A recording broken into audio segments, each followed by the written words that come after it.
things like that. Okay. Now, I'm so happy to have you all here. Welcome to Laughter Talks. And everybody, just so you know, Marguerite Fair, the host of the show, and it's so nice to meet all of you.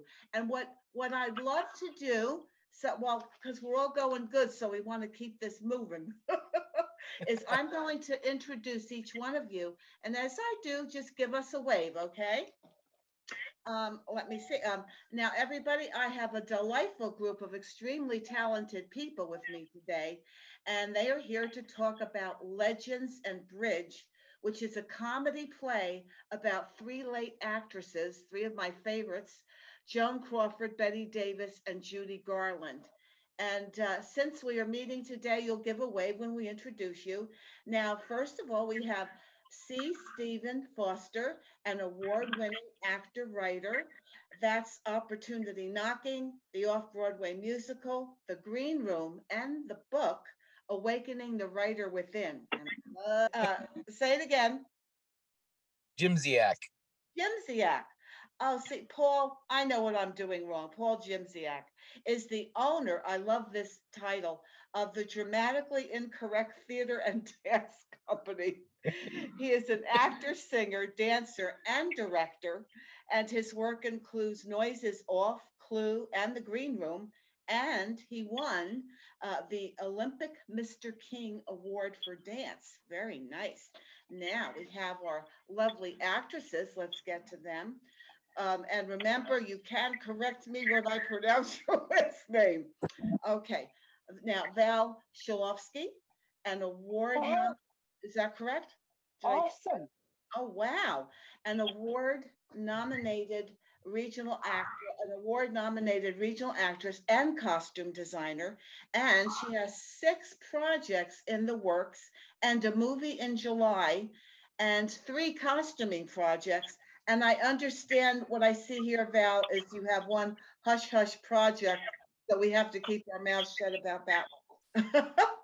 Now, we also have Debbie Moylan, and she is a longtime character actress, director of the critically acclaimed Seven, and producer director at City on a Hill Arts. Such talent. Now, Jen Knight has been involved in North Central Massachusetts theater for 30 years, and her favorite roles include Hold Me, Touch Me in the producer's John Colton Summer in Men on Boats, and Piskalovka Parker. Piskalovka Parker. The Russian names always give me a hard time, but that is all amazing. And so thank you all for being here. I feel so honored that you came on to the show. And Stephen, apparently you've written an amazing, amazing project. And I did see a clip from it, which we'll show later. So, Paul, I think you were the first one I reached out to. So, and I love the name of your theater. So tell us what's going on here. Talk about the show. What's going on? Oh, well, you know, Stephen, we did the Green Room, Stephen, and he said script for Legend and Bridge, and I'm in. I'm all in. It has my 3 divas in there. I'm all set. And I went to town, read the script over and over again, and I was very picky on ad for a cast because I need to make sure that these 3 women knew these characters inside, and I couldn't ask for a cast, and I have. Because the whole cast is amazing, and Stephen is just pure genius when it comes to writing. Wow. Well, you know, it's too bad all of you don't like each other. It would make this so much more fun.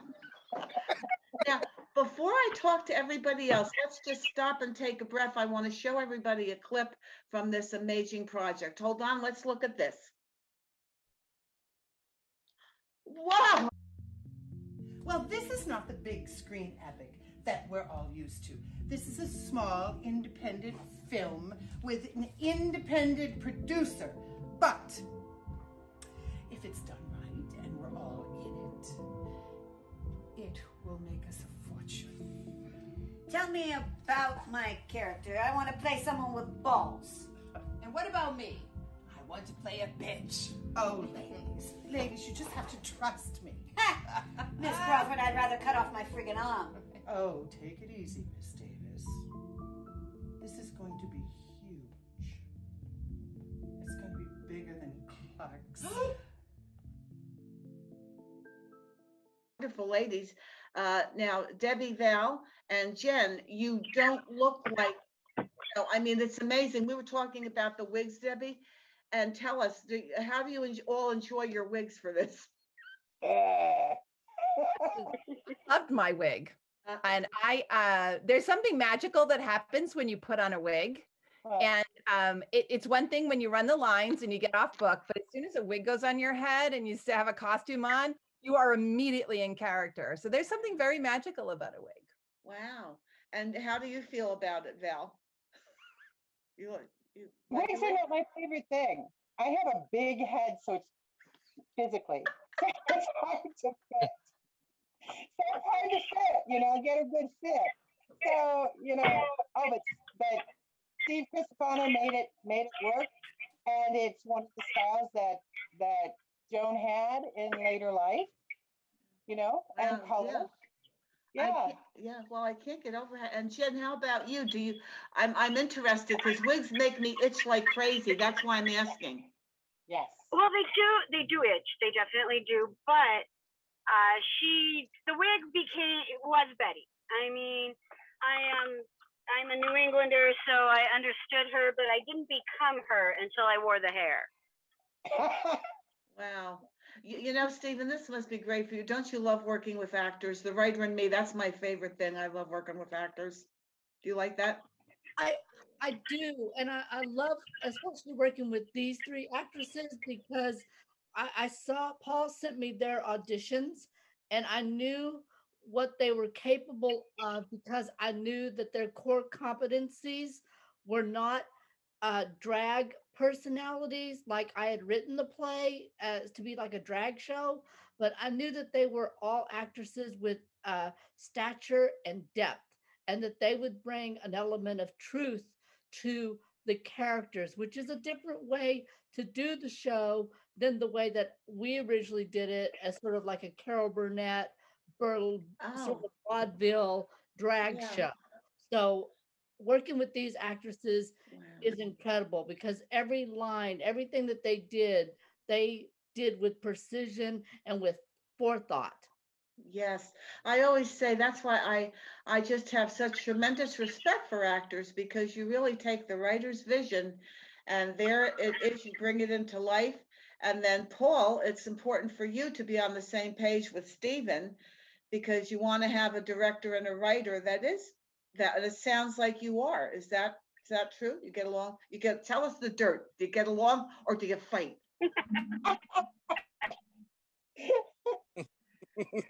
No, even we have this type of bond that it's amazing to have, because we can collaborate about anything and everything, and there's never a hiccup anywhere.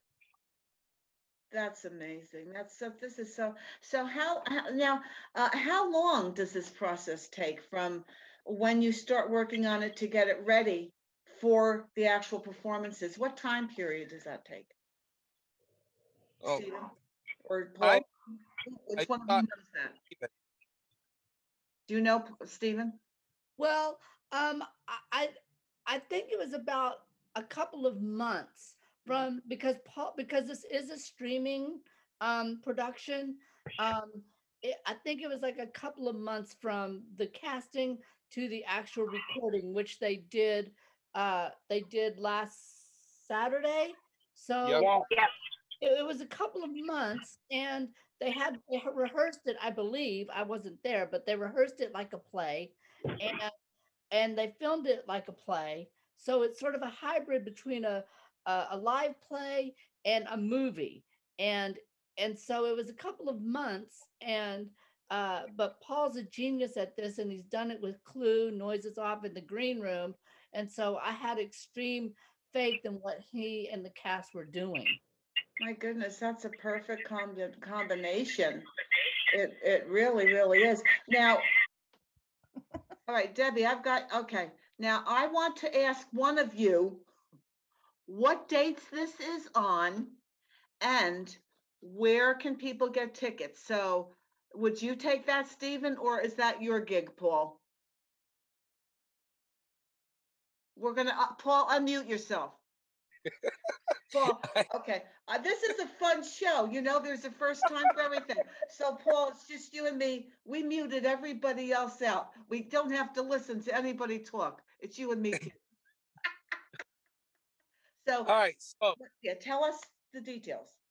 the streaming show goes up April 30th and May 1st at 7:30 p.m. And they can get their tickets at ditgdc.org.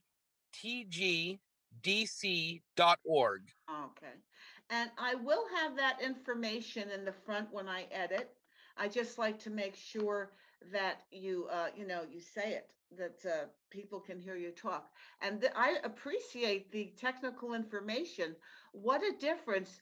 Thank you, Stephen, because now I know, and Debbie, when I have a lot of people, they need to be muted. It was like being in a different country. So this is great. And Stephen, okay, Paul's off. Stephen, you could put yourself on. So Stephen, now this is the streaming. So are you streaming from a theater? Well, what they did is they taped it in advance. They taped it, so it's not a live. Okay. It's not a live play that's being streamed. It is something that they rehearsed, they put together, they filmed it last Saturday, and it's being edited right now, and it's going to be streamed on April 30th and May 1st, and it's going to look incredible.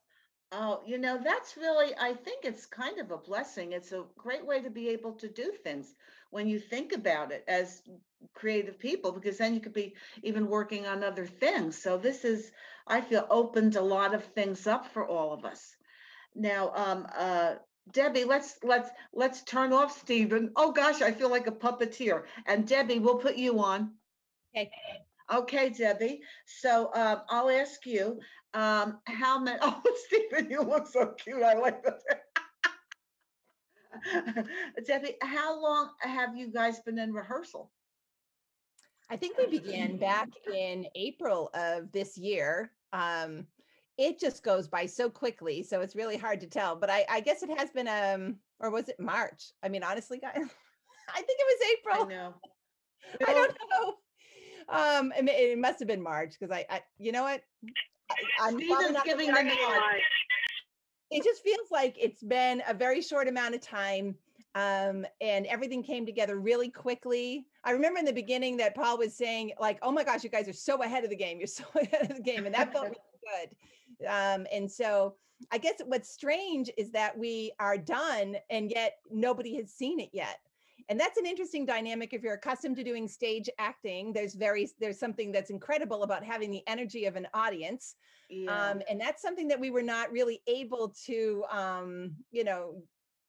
involve in this production. And so we're done. We've already produced it. We've performed it. And now we're waiting for the audience to receive it. And so that's just a very interesting kind of dynamic. And I'm just very eager for people to be able to see it and to enjoy it, because I think it's just hysterical. Well, that is wonderful. Now, Debbie, you mute yourself, and Val, unmute yourself, because I would like to ask you a question. I know. Yeah. Oh, good. I'm unmuted. I know. This works. Look at this. We can do this. This is amazing. So you're this. I know we talked about the wigs and everything. There was something we were talking about before. I think I'm having a senior moment. But how do you feel about this kind of process with COVID and everything? It's a different? Did you rehearse all together? Did you rehearse a lot? We did some Zoom to start with, and then we were masked and rehearsed. And it helped a lot that Jen and I have been on stage together. Debbie and I have been on stage together, and we've worked behind the scenes. Debbie's directed both Jen and I in 7. So we had this kind of synergism anyway. So we worked together and we're friends. And it just gave us that I think that gave us a lot of edge. And you know, there's some really zingers in here. All of us have a good sense of humor, thank God. And we do that in real life too. So it was easier in some respects for us because we knew each other really well. The process though is different. I mean, even on the day of filming, we had to adjust a couple of things for, you know, space and to get the right mood. So we seemed to be able to be flexible, which is nice.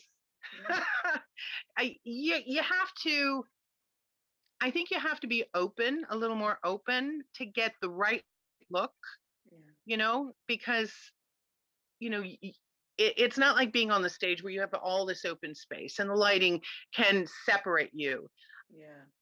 You can't do that. So we had to make some adjustments.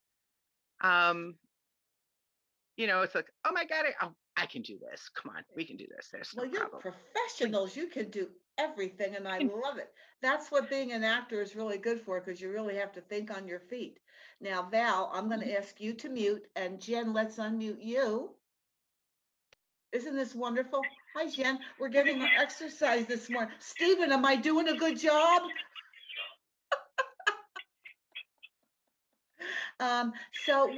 So Jen, if you had to name a favorite part of doing this project, what is it? What's your favorite part?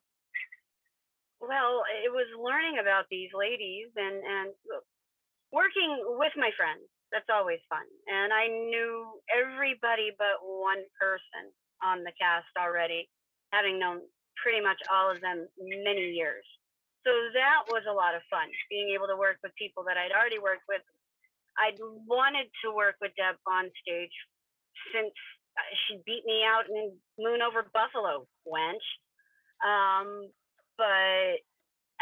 Yeah, that was really fun, learning about these people who I remember Mommy Dearest when it came out. I remember these ladies. I didn't get to experience much of Judy Garland before she died, but I do remember Bette Davis on the late night shows and being amazed at this woman and how much she accomplished. And now I realize how strong she was and how focused she was. And she actually looks at Hollywood the same way I do. Yeah, exactly. Now, now you're doing Bette Davis. Val, you're doing Joan Crawford, right? Okay. Now, Jen, did you two have to draw from the real the underlying hostility and that they had between each other, or competitiveness? Does that help you with the comedy?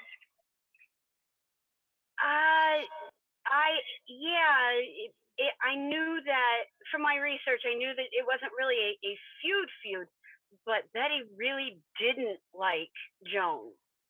Didn't think that she was somebody she wanted to hang out with.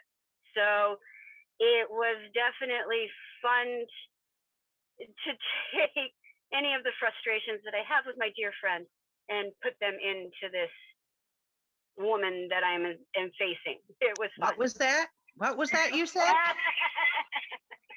Did I hear you right? Okay, I didn't say that. It's all about you. Jen, if you could mute, and Val, say that. Val, now you can. Okay, we muted her. Tell us the real dirt. The real dirt. Tell us about the real Bette. Friend? Yeah, well, yeah. Betty's had. You know, we know Bette didn't like you, and how did you feel about that? There wasn't a lot on Joan Crawford. A lot of interviews.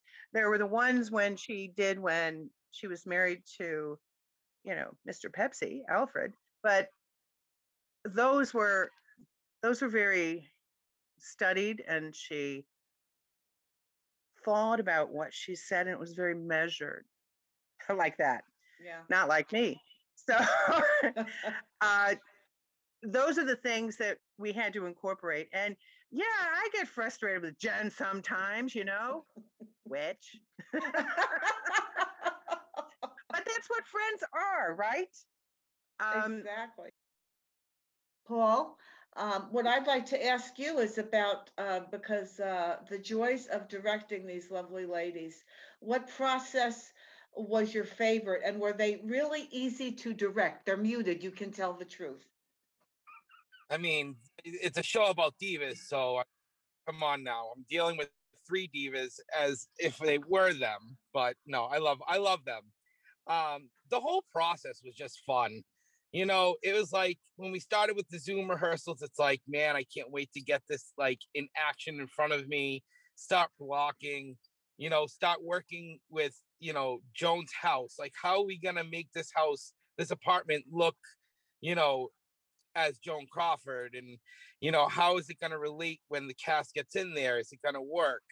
And I mean, these ladies, like, you tell them one thing and it's like, done. It's like I didn't really have to like repeat myself 100 million times. These ladies were in it for the win, and they literally, this show, like I'm having the blues. Like not even an hour after we finished filming, I was like, I'm all done. I'm like, I to do. You called me for set information.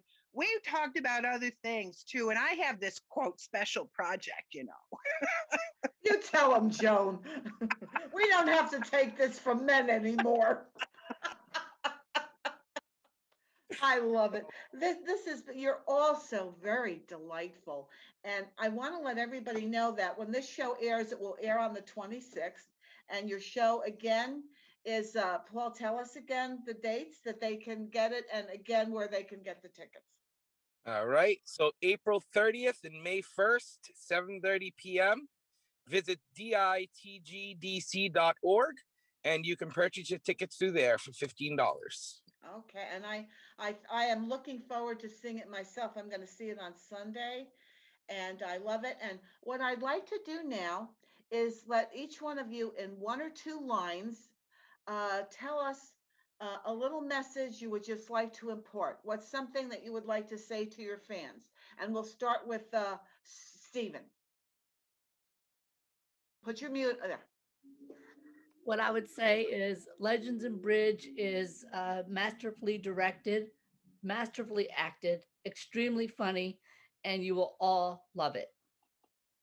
That is wonderful. Now, thank you for those words. Jen, what words would you leave us with? I had to get my mute undone. I would leave us with the thought that, I don't know. I miss these guys a lot. It was a lot of fun, and I want the audience to be able to have as much fun as we did. So enjoy. Oh, thank you. Thank you. And I know I will. Thank you. Now, Debbie, can you unmute and leave us with your thoughts? I guess my final thought is that I hope the audience can see through the humor to the strength of these incredible ladies and the truth of their lives that is woven in this script around that's, you know, underlying the humor. The humor's there, but the truth of their lives is there too. And I hope they can see that too, the depth and strength of these ladies. Thank you. This is going to be amazing. Thank you, Debbie. And Val, would you unmute and leave us with some thoughts?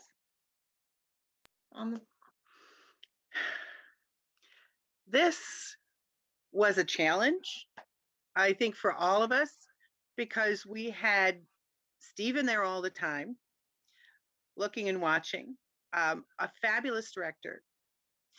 All of us were friends, but one of the things that is so amazing about these women are iconic, and no one can be them. We can embody some of the things about them, and everybody knows the outside, but we try to find some of the inside too. Like exactly what Debbie said. And hey, friends of mine, if you don't watch this, I'm going to be upset, because you've told me you'd love to come see a show, but you're too far away. You are not too far away now. Excuses. Come on and see it. If you're on the West Coast, East London, if you are overseas and you're saying, I can't make it on those 2 days, guess what? You can probably watch it for another week or so afterwards through the Perfect. Thank you, Come Val. see us. That's it. Now, Paul, give us your final words. My final words is pretty much, I'm going to touch upon what everybody else has said. I mean, first, I'll just start with, this amazing show written by Stephen Foster. I mean, his work needs to get out there and people need to know, because he's not one to play with. His shows are hysterical and very well crafted together. I can't be more thrilled with the experience that I have had with Stephen and my cast. I love them all. They all deserve to see people. People deserve to see them, I should say. And not only that, but it's a pandemic. Support your loved ones that are in the arts. We're all here. We're all together. We all are one. So come on, enjoy your night with us, because it would be a night full of laughs and quite a few surprises. Wink, wink. Thank you. And this is something we all now, even though it's going to get chaotic, let's all put our voices on to say goodbye. Everybody to say goodbye. Okay. I've loved meeting. What you love is who you are. Oh, look, thank you so much. And everybody, my message is support your immune system, one per customer. Okay, everybody, see you soon. And lots of luck with the play, Break a Leg. It's going to be wonderful, and we're going to watch it. Bye. Thank you. Bye. Bye.